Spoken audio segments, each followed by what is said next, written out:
If Season 1 made Kate Weiler into someone the system could use, Season 2 shows what happens when the system fights back, and when people inside that system start playing a very different, much uglier game. Let me give it to you straight. Season 2 is not a tidy diplomatic mystery-solved arc. It's meaner, bolder, and it's staged to force Kate into the unthinkable, making a choice between the public good and the private truth. You watch Kate get smarter, faster, and angrier. You watch people she thought she knew reveal faces you never suspected. And you watch the machinery of power, the one that pretends to prevent catastrophe, start behaving like the architect of it. The season opens with the same structural patience the show used in Season 1. It doesn't shove the twist in your face in Episode 1 and run for the hills. Instead, it layers pressure, intelligence gaps, ambiguous claims, political theater that masks a buildup. People keep asking who benefits. And the show answers with a bleak shrug. The beneficiaries are the ones with the money, the contacts, the willingness to burn a ship to make a point. If you want the blunt takeaway right away, a British military asset is attacked, the public is outraged, and the wartime drum rolls louder than it should. Kate smells smoke.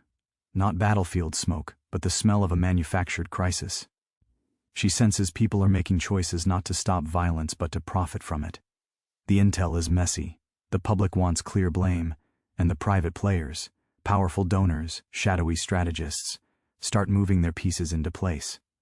Right away, we have to mention the key characters whose privacy becomes public pain this season. Hal Weiler, Kate's estranged husband, is more complicated than just a betrayer. He's flawed in a human way, jealous, ambitious, insecure, but also capable of tenderness and a kind of brutal honesty that makes him dangerous. Hal's flaws are the show's central mirror. If Kate is the moral compass trying to steady the world, Hal is the human who keeps testing what that compass points to. He wants relevance, he wants to be seen, and so sometimes he acts in ways that look like love, and sometimes like sabotage. Then there's the British political class, figures who externally are allies but whose internal priorities are national political survival, money and influence. They have donors who whisper escalate when war contracts are at stake. They have careerists who will throw another nation under the bus if their election numbers rise. The show makes it painfully clear that the old world of gentlemanly diplomacy is dead. Today's agenda is run by donors, PR strategists, and people who measure outcomes in balance sheets. The collateral damage? Ordinary lives. The casualties? The truth. Now about the middle of the season. The section where you can feel the tension physically tighten in your chest. First, the writers double down on the research, leaks, hush money, shell companies. It's the kind of plotting where the visual language becomes bank transfers and legal names, rather than spy gadgets. That's a choice, and it's clever. Violence is a consequence of bureaucracy and greed in Season 2, not an isolated act. The show's tension comes from watching committee meetings and spreadsheets turn into explosions and body bags. That subversion is what gives Season 2 its teeth. You'll see Kate grow in subtle, precise ways. She stops treating questions as rhetorical and starts treating them like tools. If Season 1 made her a brilliant strategist in the room, Season 2 makes her a hunter outside it. She starts following the money, reading schedules, watching donors, and listening for the cough that signals someone on the inside. Kate begins to understand something toxic. Modern crisis rarely emerges from a single bad actor. It emerges from networks. It emerges when power brokers decide the short-term benefit of chaos is worth the human cost. Once she sees the stink of that, she goes very quiet, and that quiet is terrifying. You also get important emotional beats that the show uses as leverage. The team around Kate expands and fractures. Trusted aides who once had her back show cracks. Some are brilliant, some are scared, and several are compromised by who they've met in back rooms. The show wisely avoids easy caricatures. Even those who are complicit have reasons: debt, fear, ambition. That realism is brutal because it says, don't look for a villain in a cape, look for a system of incentives. By the time episode 7-ish rolls around, the season asks the question plainly: who set the HMS Courageous attack up, and why? And the answer lands harder than many expected. It's not just a foreign bad actor or MI6 gone rogue. The attack points towards someone with influence at home, someone who benefits from chaos, a man with money and political capital, who has been quietly steering outcomes for a while. That person's ability to combine public influence with private greed is a reminder that the line between patriot and profiteer is thin when the numbers get tastier. This is when the show goes for its most controversial move. It refuses to make the puppet master a cartoonish extremist. Instead, the mastermind exists inside the cozy world of establishment power. That choice makes the season feel real and dangerous. It's one thing to blame a foreign government. It's another to see your own system used as an instrument of profit. Kate's methodical discovery path reads like a classic political thriller, but delivered in the voice of a realist. Find the donors, follow the contractors, map the shell corporations, listen to the staff, and then, only then, start moving. She also has to balance this against the daily drum of diplomatic theater, press conferences that require calcified sentences, calls with angry ministers, and a White House sniffing for political advantages. There's a powerful scene where Kate is asked to create a statement that will spin the narrative in Washington's favor. She refuses. That refusal creates enemies, both in the press and in her own capital. Let's talk about the episodes where the show lets its actors do laps of moral pain. Hal's trajectory is both toxic and tragic. He wants to be the person who was always right, the person who saw Kate's potential and wanted to shepherd her into power. He thinks by forcing her into the spotlight he's doing her a favor. But his insecurity makes him unpredictable. Sometimes he tries to help, sometimes he leaks, sometimes he undermines. The show plays Hal as a human with lousy instincts rather than a cartoon traitor. That choice keeps the story emotionally messy. You root for him to get it right because you still can see the man he could have been. And that makes the betrayal worse when it happens. One of the big reveals in the season, and the one that drives the final act, is how high the rot goes. We start to see threads that tie back to senior political operatives, business donors, and a willingness in some officials to manufacture crisis for leverage. That's the kind of corruption that removes blame from individual weakness and places it into structural incentive. The show makes you watch how a single narrative, a quickly drafted intelligence estimate, a selective leak, can be used as a match to start a fire. And then the writing does the thing that writers love but only a few do well. It puts Kate into a corner where there is no morally pure option. She is forced to choose who lives and who takes the fall to prevent broader catastrophe. The show doesn't pretend this choice is small, it's gigantic. And here's the kicker. The show doesn't give you a comfortable ending. It gives you consequences. People are hurt. Some die. Some survive with reputations shredded. The idea that a moral victory can come without personal loss is exposed as lazy. The Diplomat Season 2 will make you uncomfortable, because it insists that sometimes the right method is to choose the least bad option, and that least bad option will cost people. Now to the most important point, the finale and the twist that Twitter will argue about for weeks. For those who want the blunt spoiler, Vice President Grace Penn, who is introduced as a seasoned political operator, emerges as not just a player but an active manipulator connected to the attack on the British ship. That's right. A senior figure inside the U.S. political system is implicated in a plot that pushed Britain and the U.S. toward open confrontation. When the truth bubbles to the surface, the consequences are immediate, raw, and messy. What's more, the fallout isn't just scandal. It becomes deadly shock, political pressure, and consequences that land like a gut punch across the Capitol. You'll want to know what happens to Hal after that, because Hal's arc ties directly into that ending. Hal finds himself in the middle of a cascade of consequences, a man whose reach exceeded his intentions. And here's the sting.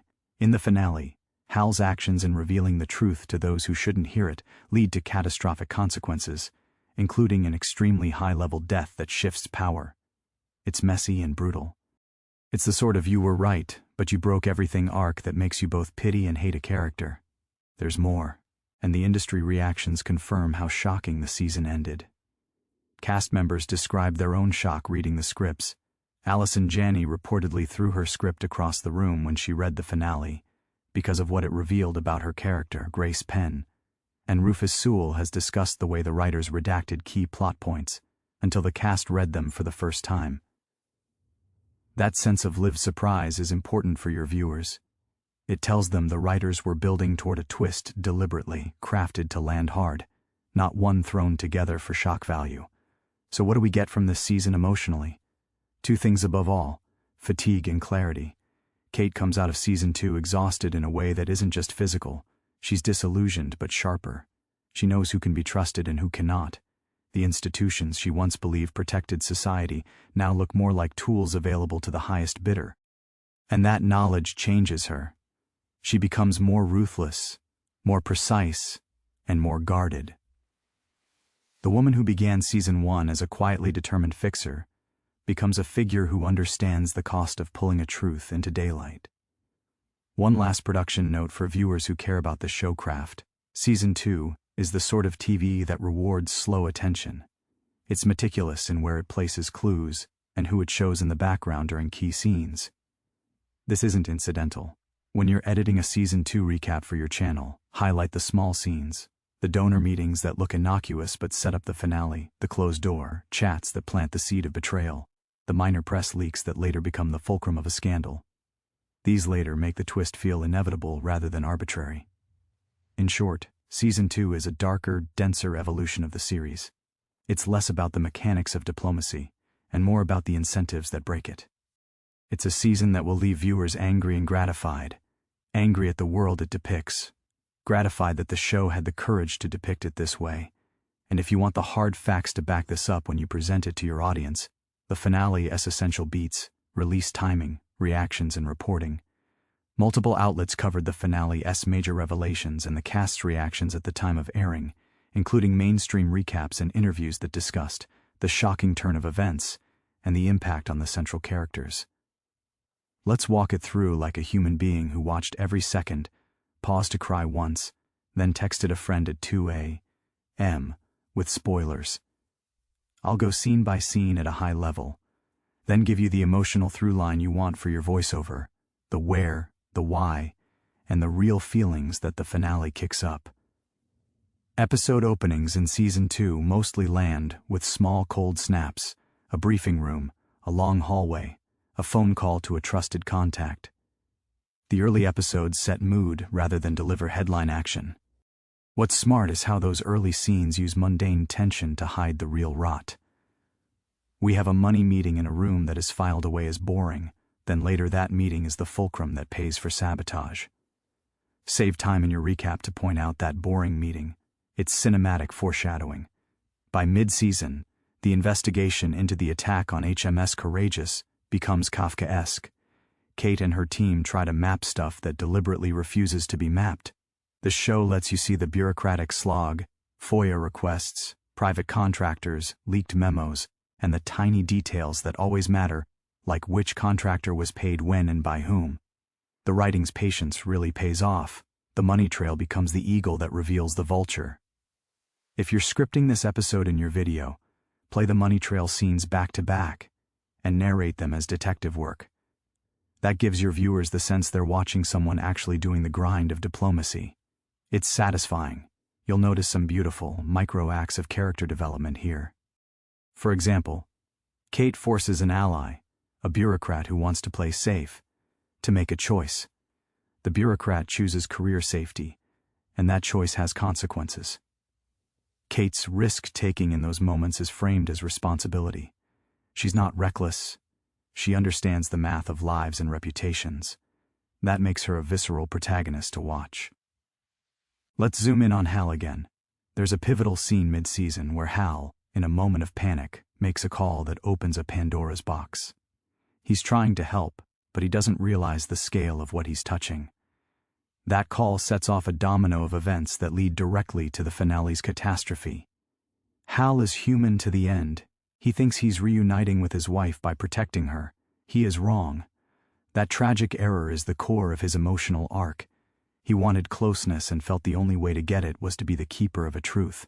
And because that truth is dynamite, he ends up detonating something that spirals beyond control. It's also here the show plays with how information moves in modern politics. News outlets, social threads, and anonymous sources have power. A single selective leak in the right paper can turn public opinion into pressure. The Diplomat uses that modern reality as a weapon in the plot, and it's terrifying because it mirrors real-world vulnerabilities we've watched in recent global events. If you want to sell viewers on the season's relevance, Stress how the show depicts leaks as a form of modern warfare that sells empathy and urgency. Another scene worth highlighting is a meeting where Kate confronts a senior British official who has been playing both sides. Kate's language is stripped of protocol. She speaks from a moral center. Her words land like stones. The actor playing the British official has a moment of hesitation, and then the official chooses his donors over doing the right political thing. Your viewers will hate that official, which is the point. The show wants you to hate the comfortable moral compromises that make money over safe choices. Let's talk pacing and the emotional payoffs.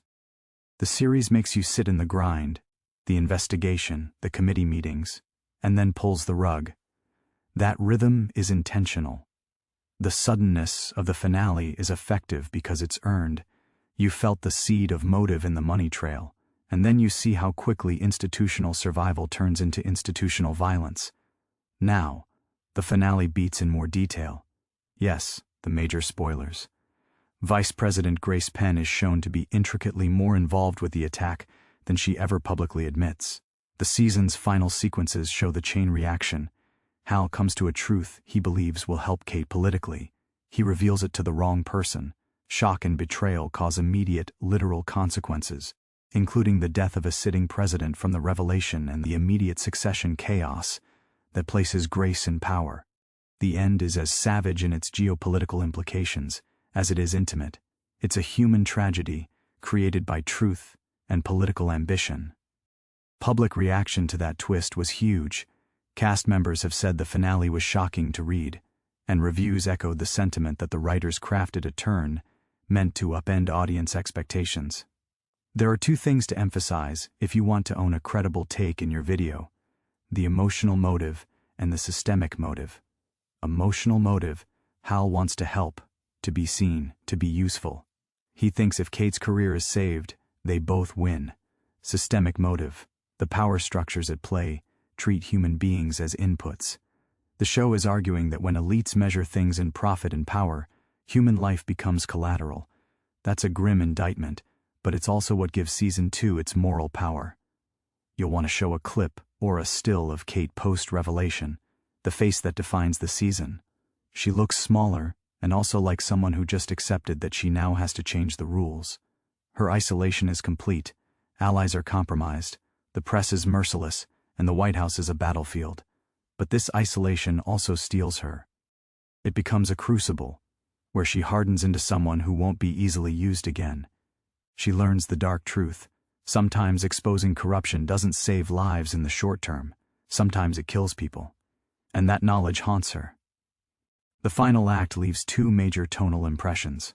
One, helpless fury, because you can see the chains of greed turning into violence. Two, a bleak wisdom, because Kate chooses the longer, meaner path of truth and consequences, rather than a convenient cover-up. That choice makes the show feel morally ambitious. It refuses to entertain a clean cinematic victory. You leave Season 2 thinking, the world is dangerous, people are sometimes corrupt, and being right can sometimes make you the person who pays. For your video, you need to decide how frank you want to be about the emotional core. My recommendation: don't be clinical. Say what the show makes you feel. Say I was angered and then heartbroken. Say I wanted to punch a character and then I wanted to cry for them.